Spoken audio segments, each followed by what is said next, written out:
artist, you are an artist, and like for me, always the most important thing in my life is art. What about you? What is the most important in your life? It's life.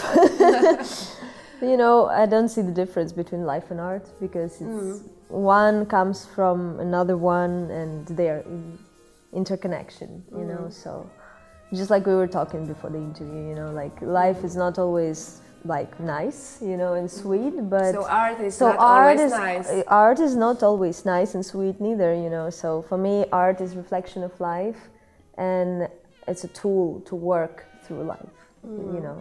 Has a lot of powers, you know, healing power, creative power, whatever, you know, everything. So I can't say what is more important, maybe life and its integrity, you know, everything. And so is art for me. And when for the first time you discovered artist inside you, inside little Alina, when it was for the first time? Do you remember? Like, can you show me this situation? How old are you? What are you doing? And you are feeling like, okay, this is something for me. Well, I don't know where exactly I discovered artists, like, you know, to fully realize, you know, it's as artist. Because when I was 3 years old, my mom just gave me to some, you know, dancing studio, and I was like little girl trying to dance. Maybe I didn't realize it was art or not at that moment, because I think the moment when you realize yourself as an artist is like when you have certain thing to say, because any media that you choose, whether dance or music or visual art or any sculpture, anything, is just like when you want to say something. It doesn't have to be some narrative or a story, you know, like but even if it's something abstract, I mean, it can be emotion, it can be something. So I think it's like the moment for artists when you realize when it's like this. When you're 3 years old, I'm not sure, maybe it's unconscious, but I remember this story, it's very funny.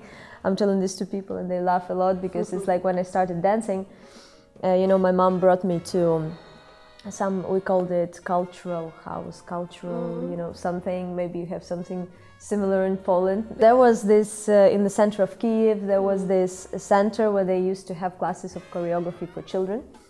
And I had like English classes and dance classes from very early age. So my mom took me there, and I didn't like dancing. Like I came to the classes like cold, you know, from English classes. I was like late all the time.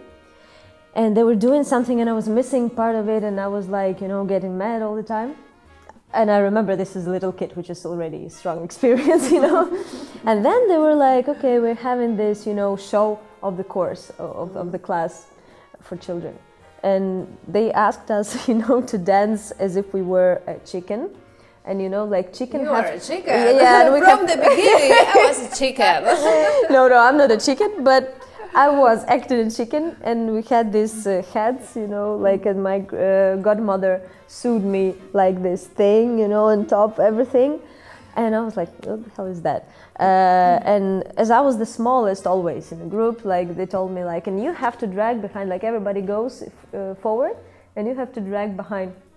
And I was like, am I the worst or what? Why should I drag behind?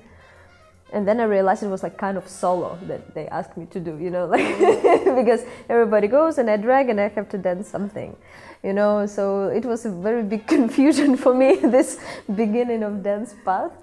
And also, you didn't know, am I the worst? Am I the best? Like, you know, or what's going on? Am I just like, you know, part of the thing that is going on? When did you decide that you're gonna stay this chicken? Like, maybe not this chicken, but you know, that you want to dance.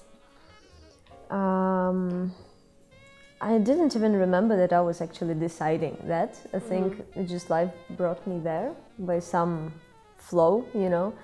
And everything started like professionally when I was around 8-9 years old with Kiev. That sounds like very funny, like professionally when I was 8-9 years old. Yeah, because that I will explain why.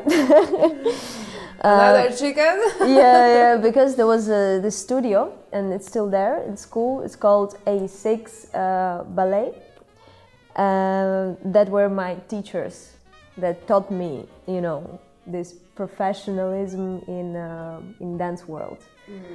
Now I'm dancing totally different thing, but you know, the base of working ethics, the base of you know, how you work as a dancer, as a performer, was like there, and it was since, like, you know, childhood. I remember, like, I spent there like around 7 years, something like this, until I was teenager. And we were traveling around Ukraine and abroad, like, you know, performing, taking part in contests, you know, and we were like huge group. What about the school? I'm asking like a mama, what about the school? That was a good question. I was combining the school, but when my teacher called me, said that, Ina, tomorrow we have a shooting, can you miss some classes at school? And I was like, yeah, of course I can. And it was like a big happiness, but of course we combined. So I basically went to school, and after school I went to dancing and spent there, like, you know, the rest of the day until the dark night. And on Sundays we had stretching, and if you miss a stretching session, you're gonna be in trouble. You know? So they also taught me discipline, you know, and this thing of how serious you approach your craft, your shape, to be in shape, you know, and all these things.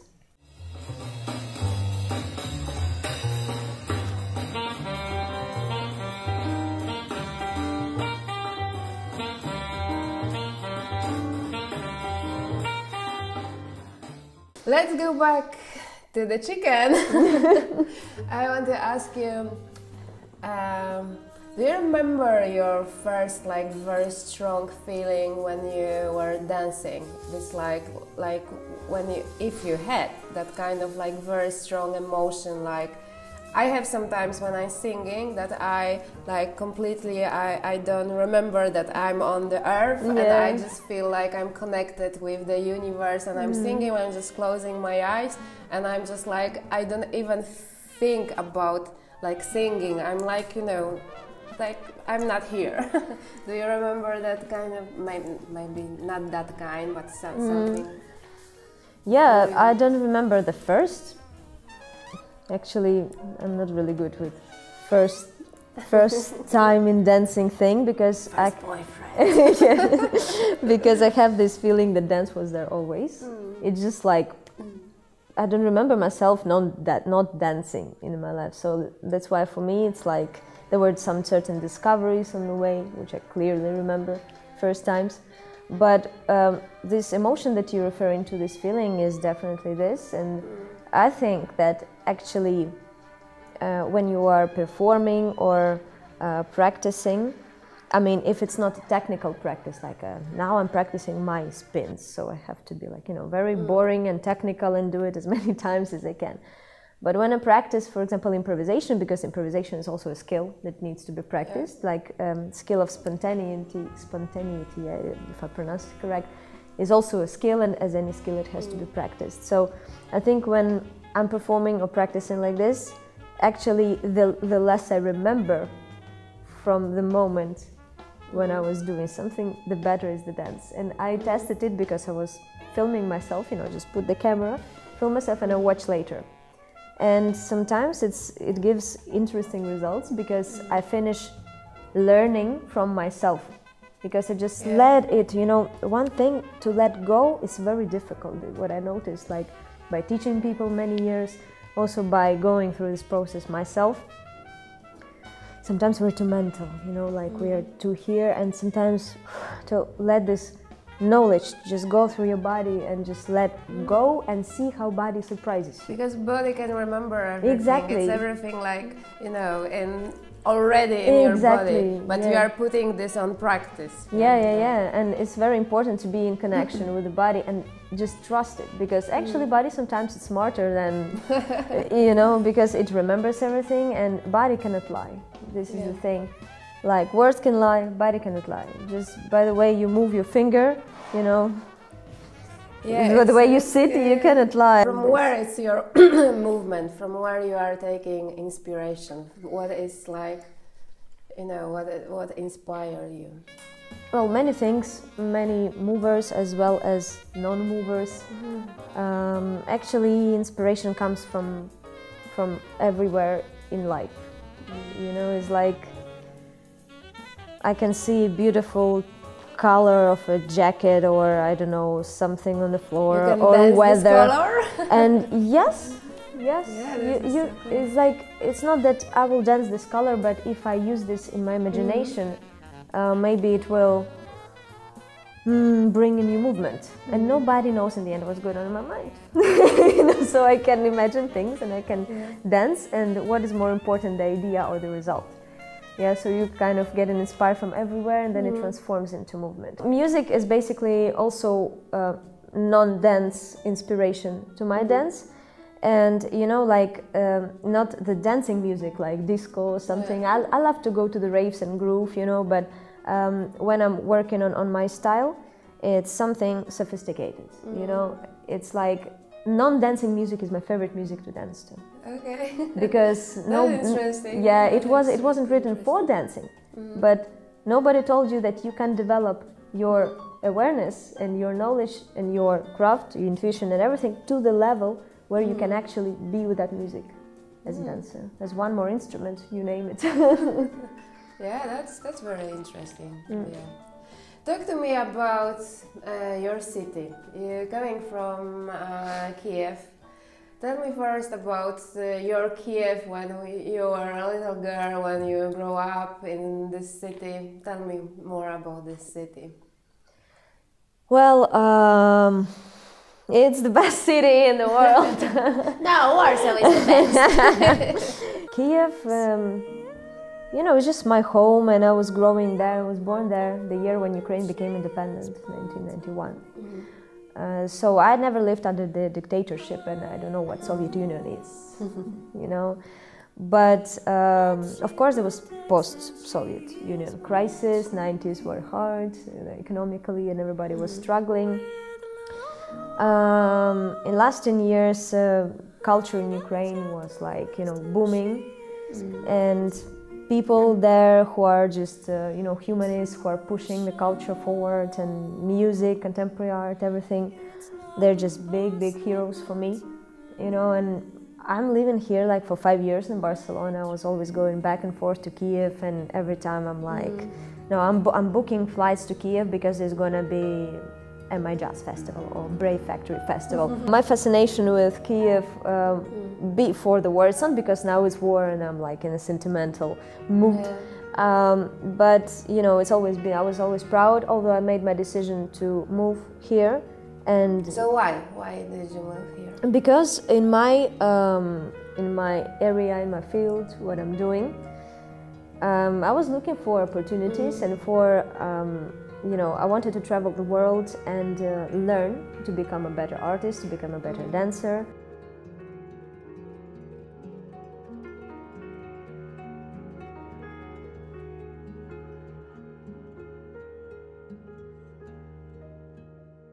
I want to ask you about what's happened, because I believe not everyone knows what's going on right now in your country. Like, people are confused and they are like, we don't really know. So can you well, what's going on is many people like to name it conflict, which I'm triggered. It's like, it's for me, it's like, what? This is fucking, sorry, this is war, this is not a conflict. Yeah. This is not a conflict, it's full-scale war. I mean, what's happening, just, you know, it's Russian troops came to rape us, to kill us, and basically to organize a genocide on our territories and annex our territories. This is what is happening. And, you know, cities are being bombed because, you know, Russian army just can't take it on land. So what they do is basically creating terror. And of course, we in Ukraine, we are informed very fast about the news. So every time I wake up and I see, you know, 8 ballistic rockets were, you know, launched on city of Lviv, for example, or, you know, just Russian soldiers get drunk and just, you know, shoot people for fun, or rape, you know, or whatever, you know. So And you read all this, and you know every bush in this city. You know, I mean, when some explosions happened, and when I've seen the pictures of where it happened, I know this metro I've been taking every day to go to dance classes, and now it's like destroyed or something. I mean, Kiev, for the moment, is not maybe the most exposed, or maybe exposed but well protected. Yeah, but if you look at cities like Mariupol, Kharkiv, Chernihiv, which is like right on the border with Russia. Mariupol has 0 residential houses survived. 0. So basically the city is destroyed fully. Some people all the people who live there, they're without gas, they're without electricity, without connection, without even water. You know, and children are dying, they just kill them. They just, Russian occupants open, for example, green corridors that you can evacuate, and then they just start shelling it. I remember we were talking on Instagram when it just started. I want to ask you about your feelings. What is the feeling? Well, feelings, to name one, it's impossible. It's like it's the whole bunch of roller coaster, like emotional ups and downs. It swings from euphoria we will win to some hate, then to some rage, then to some love, to some pride, so it's like a bouquet of everything. That to say that it's very intense is to say nothing. And when I'm even talking like this, I'm like possessed, because of course it hit me really strong. I realized if I'm not taking myself like under control, I wouldn't survive, because I know people who really feel like under no control up until now. I managed to kind of, regain the control and do something constructive, because, dance is really healing me in this sense. I decided not to cancel any classes, nothing, because also the way I maintain myself, also the way I maintain Ukraine, because if I'm mentally more or less, I'm not say healthy or stable now, it's like more or less, everybody in Ukraine, I'm able to help my country also. So I have this kind of thing that brought this war in one day, and I was like amazed how it's in one click. You reevaluate everything in your life. Things that used to be your problems, used to be important, now it's like, that's not a big deal, Pandemic times, fun times, fun times, So now, everything just changed the value. Now I look at the world through a different lens, and it's absolutely, like, it's very, very strong how it all changed. And I realized how much also we take for granted. Security, being able to dance, just being able to come here to studio and practice. Being able to wake up in your own bed. Exactly. Sometimes even something that small, it's like, it's something you have to be grateful for. Yeah, absolutely. And this is what I realized, because, for example, my parents now, their house was in the very hot spot, and we even don't know if it survived. Probably not, because these cities are like now. And it's like the reality that you're facing, like what you're losing, how you're valuing it, and what you're acquiring, how you're also transforming in this situation. And I realized that now when I'm coming to practice, I'm like, thank you for every, opportunity that I have been here, that my colleagues dancers don't have. Being at the forefront and volunteering, and musicians who are like also like either fighting or doing volunteer work, and I'm trying to support them as much as I can, just taking advantage of this opportunity that I have. I can dance, so let's make a solidarity class, raise money and send to them so they can buy food, because some of them even can't buy food now because they're without work. What is your biggest dream right now? No, I'm dreaming that the war is over and we win and Russia is isolated forever from us, It's like really now all the narrative is about finally being in peace and being able to just live your normal healthy life and being able to create in safety, that with some guarantee that nobody will have any right to come to your home, and take something that belongs to you and kill you, rape you, or whatever, So now dreams became so basic, you know. It's like if you asked me this 2 months ago, I would tell you a different thing. Maybe I would tell you something personal, like my personal thing. Dreams were always connected to my art, you know, just to reach the highest point, the most skillful, sophisticated, and the most thing that makes sense, and this is innovative and enriching and blah blah, you know. But this is also abstract thing that is like, for me, it's intended, you know. Like in my case, I think that, yeah, it's that. But globally now, I just want my country to be at peace.